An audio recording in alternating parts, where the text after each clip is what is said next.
As I approached the imposing Gothic facade of the city's oldest mortuary on my first day of work, I felt a nervous energy thrumming through my veins. I paused outside the immense wooden doors, steadying my breath before pulling one open and stepping inside. I was immediately enveloped by musty shadows and the faint chemical smell of embalming fluid. My footsteps echoed down the long central hallway as I took in the dark wood-paneled walls, elaborate crown molding, and soft flickering gas lamps in antique sconces that cast dancing shadows. This historic building exuded an aura of mystery that both unsettled and intrigued me. A tall, stern-faced man introduced himself as Mr. Thorne, my new supervisor. He spoke in a brusque monotone as he briefly showed me around.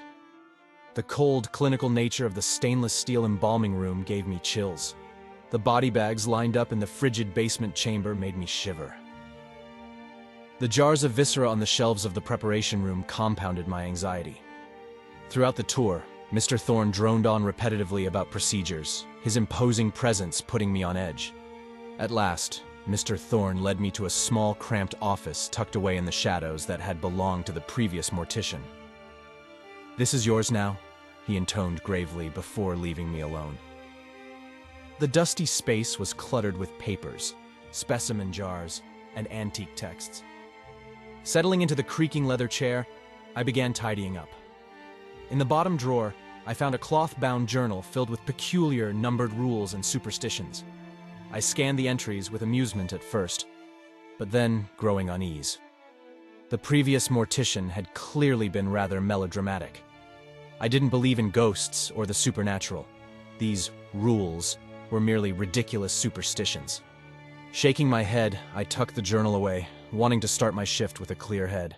Later that evening, while prepping a body, I thought I saw shapes moving in the shadows. Probably just my eyes playing tricks on me, I assured myself with a nervous laugh. Still, I felt a prickle on my neck as if being watched. The odd journal crept back into my mind, but I brushed it off. This job would take some getting used to. No need to give in to melodrama. After finishing up past midnight, I gathered my things to leave. Just then, a faint shuffling sound came from the dark hall. I froze, listening. Silence. Laughing at my skittishness, I hurried outside into the misty night. Lack of sleep was clearly affecting my nerves. Still, the sound echoed eerily in my mind, as did the fluttering shadows. Over the next weeks, I became more accustomed to the long, empty halls and heavy silence of the mortuary. I went through my daily tasks with growing confidence, no longer unsettled by the time spent among the deceased. This was my job now, and I took pride in my work. Still, thoughts of that strange journal in my desk drawer often crept into my mind. One bizarre rule stuck out. Number 2. If you hear crying, leave immediately and lock the door. Don't enter again until it stops. I chuckled at the notion of dead bodies crying. How absurd. Yet, I felt uneasy whenever I sat near that locked drawer. Tempted to retrieve the journal and read more, I resisted, not wanting to indulge silly superstitions. It happened on a cold winter evening in the basement chamber. At first, I thought I heard faint sobbing. I paused, but then shook my head and continued working. Just the old building creaking, I reasoned. But the cries came again. Soft, mournful weeping that chilled my blood. Pulse racing, I crept toward the sounds but found nothing that could be producing them. I forced an uncomfortable laugh, clearly just auditory hallucinations due to lack of sleep, enhanced by that suggestive journal. Still I stood, transfixed, nerves tingling. The anguished sobs had seemed so real in the moment. Shaken, I rushed from the chamber and locked myself in my office. I read rule number 2 again, hands trembling. As a man of science, I did not frighten easily, but no more late nights alone down there, I resolved. I would observe proper rest for a clear mind. Surely the decrepit boiler was carrying odd sounds through the walls and vents. Let logic, not superstition, guide me. In the days following the unexplained weeping, I spent more time upstairs, avoiding the basement when I could. Here I felt grounded in the bright lights and bustle of grieving families. I took comfort in the meticulous methods of preparing bodies for presentation. The rigorous procedures provided order, which I craved. I could lose myself in the work and ignore the peculiar events plaguing my thoughts. One morning, going over my schedule, my eyes snagged on a scrawled note. Rule 3. Always count bodies before and after shifts. I frowned in annoyance. That disturbing journal still invaded my mind at times. Banishing the thought, I thoroughly documented the bodies in my care, refusing to indulge irrational rules. That night I stayed late, carefully dressing a deceased man for his memorial service. It was nearly midnight when I finished, exhausted. I decided to do a final check that all was in order, but I froze. Hadn't there been 12 occupied caskets earlier? Now only 11 remained. Pulse thrumming, I recounted twice more. Indeed, only 11 shrouded forms lay before me. I searched everywhere, finding no misplaced body. Perplexed, I sank into a chair. Perhaps I had miscounted initially due to fatigue. As a meticulous man, the thought grated on me. But what else could explain the discrepancy? Feeling unsettled, I departed into the misty night. The next morning brought an even greater shock. The pristine preparation room was now short one corpse. Methodically, I scoured the locked room again and again, but the missing body had simply vanished. Heart-lurching, I recalled the journal's rule that if the numbers ever differed, I should immediately vacate the premises. Nerves jangling, I backed toward the exit, eyes darting around. The untouched room offered no answers. With growing dread, I realized something sinister lurked here, covertly stealing corpses for sinister purposes. For the first time, I willingly locked up and fled into the light of day. But deep disquiet took root in my soul. In the days after the baffling vanishings, I reported each night gripped by lingering dread. I now avoided the shadowy basement, completing duties on the well-lit main floor where I felt less exposed. I negotiated earlier hours so others would be present, never working alone past sunset now. But I could not evade the disquiet permeating the premises. My scientific mind struggled to explain the bizarre events. I considered confiding in my supervisor, but hesitated, worried he'd think me unstable or worse. No, for now, it seemed prudent to keep the unsettling experiences private. I hoped adhering closely to the peculiar journal's rules might offer some protection from forces I did not understand. One rule in particular troubled me. Number 4, never gaze into a mirror longer than a few seconds. Something unnatural might gaze back. Absurd, I thought at first, and yet, the funeral home contained numerous tall mirrors elegantly lining the halls and viewing rooms, their surfaces glinting ominously. Late one night, while straightening the viewing hall, I caught my reflection watching me from across the room. Just my ordinary face, or so it seemed. Shaking off the unease, I busied myself preparing the caskets, ensuring everything was in order. Satisfied, I turned to go, thinking ahead to the next tasks. From the corner of my eye, a flickering movement in the mirror snatched my attention. Heart lurching, I whipped around. The empty room stared back innocently.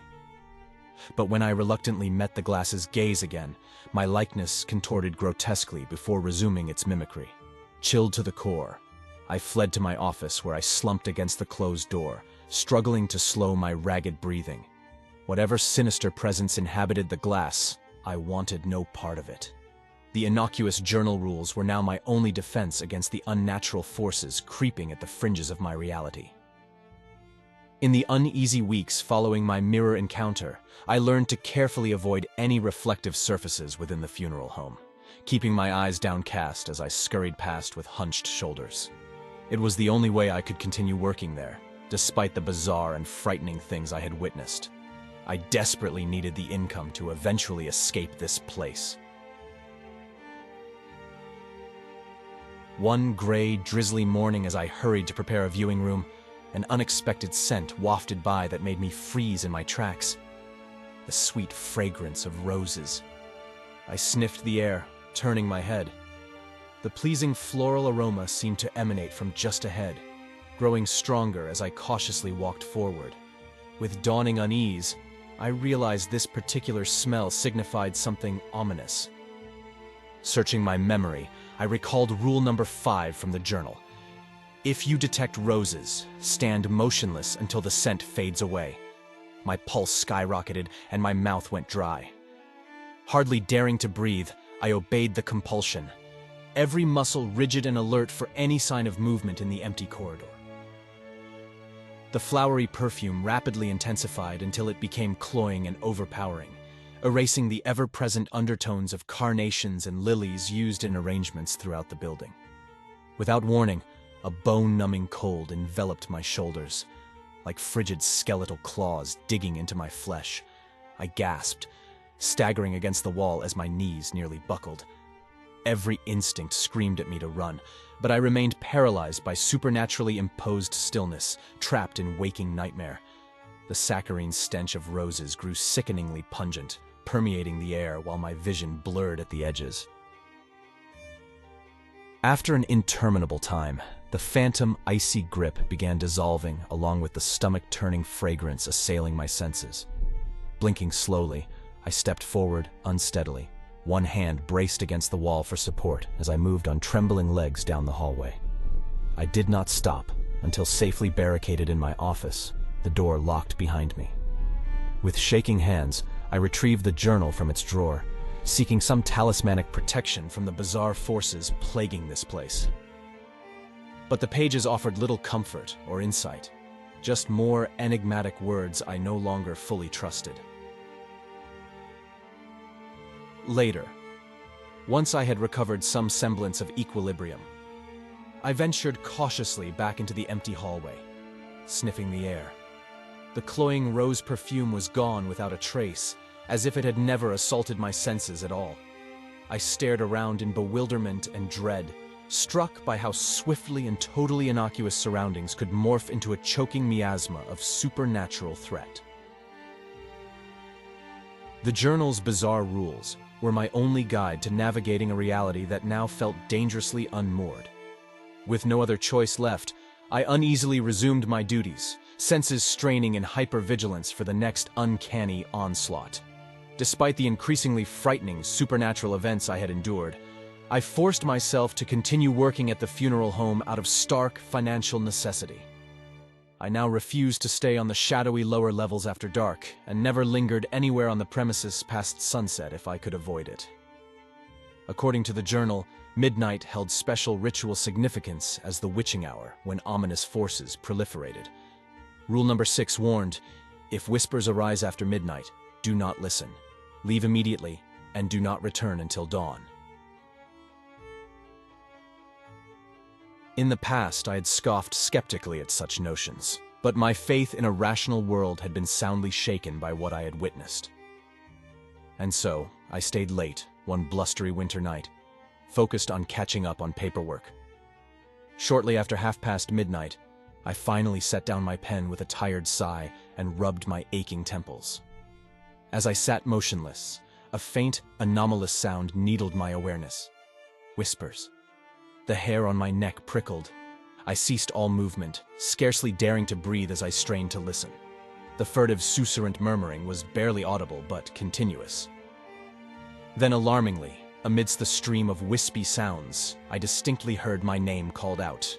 Icy fear clutched my chest, my heart hammering against my ribs. Fighting the urge to scream, I scrambled up so quickly I knocked over my chair and tore from the building, heedless of procedure or decorum. Outside, I gulped lungfuls of fresh night air as I raced to my truck. Only once safely home with all the lights burning to ward off the whispering shadows did I begin to regain my composure.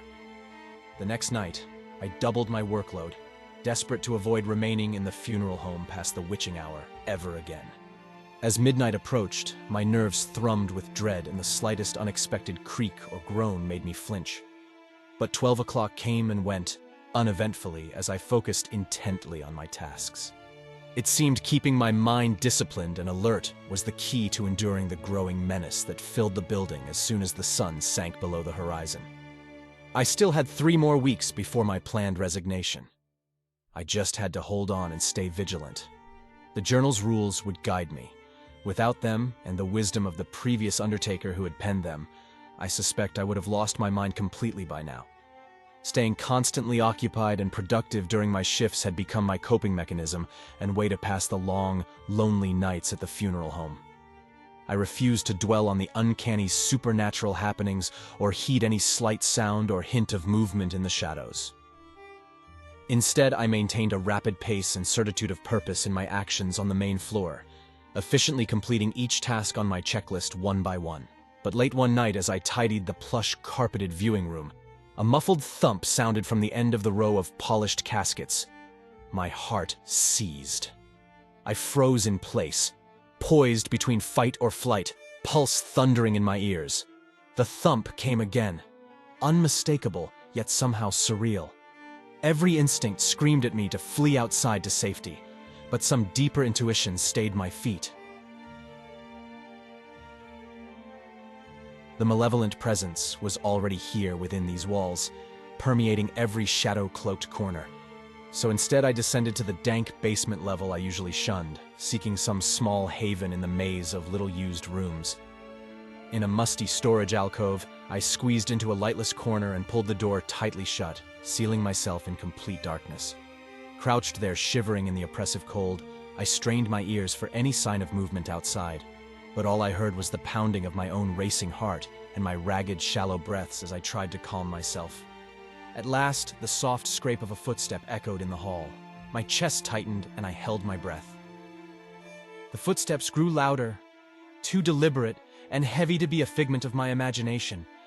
Suddenly, a bright shaft of light cut through the crack beneath the door. I bit my lip to suppress a terrified whimper as the light paused, wavering, as if the unseen presence outside was deciding its next move. Time seemed to stretch into eternity as I waited breathlessly, knees drawn up and arms wrapped tightly around them, paralyzed by dread. Suddenly, the harsh glare vanished as if extinguished, and silence reigned once more. I exhaled in shaky relief and slowly uncurled from my cramped position. But I dared not emerge from my makeshift sanctuary until the first rosy fingers of dawn began to touch the sky. When I finally emerged from the alcove, the basement was eerily quiet and dimly lit. I cautiously crept up the stairs and out onto the main floor, senses alert for any hint of movement. The viewing room where I had fled from lay in chaotic disarray, the row of caskets all askew, their velvet-lined lids gaping open. A chill wind whistled through a broken window, stirring the lacy drapes and chilling my bones. I hurriedly righted the caskets, straightened the mess, and locked up, eager to flee the increasingly unsettling place. As I made my way home, the shock of my harrowing ordeal began to set in. My hands trembled on the wheel and my thoughts raced. The supernatural entity plaguing the funeral home was far more insidious and malevolent than I had imagined. And with each passing night, its attacks grew more brazen and aggressive. I would have to be constantly on my guard if I hoped to survive.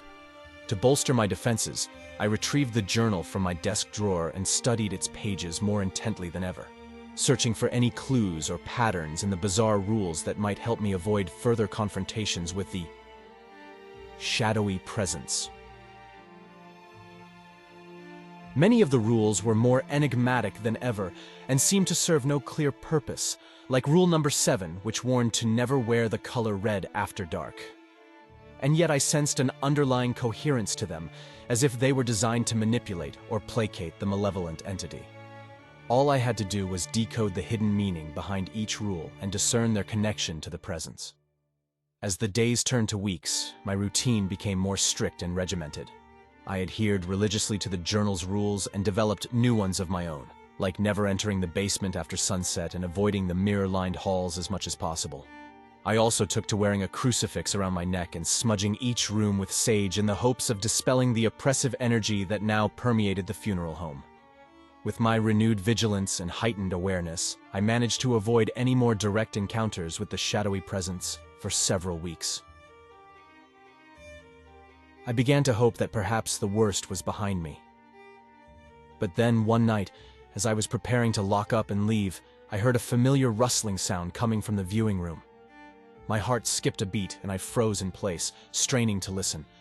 The rustling grew louder and more insistent, as if someone or something was rummaging through the room, searching for something. I tiptoed to the door and peered through the narrow slit of the window, but the room appeared empty. Suddenly, a shadow flitted across the glass, momentarily obscuring my view. I stumbled back, my heart pounding in my chest. Suddenly, the rustling stopped, and the room fell silent. I hesitated, debating whether to go inside or flee. But I couldn't shake the feeling that the presence was still lurking nearby, waiting for me to make my move.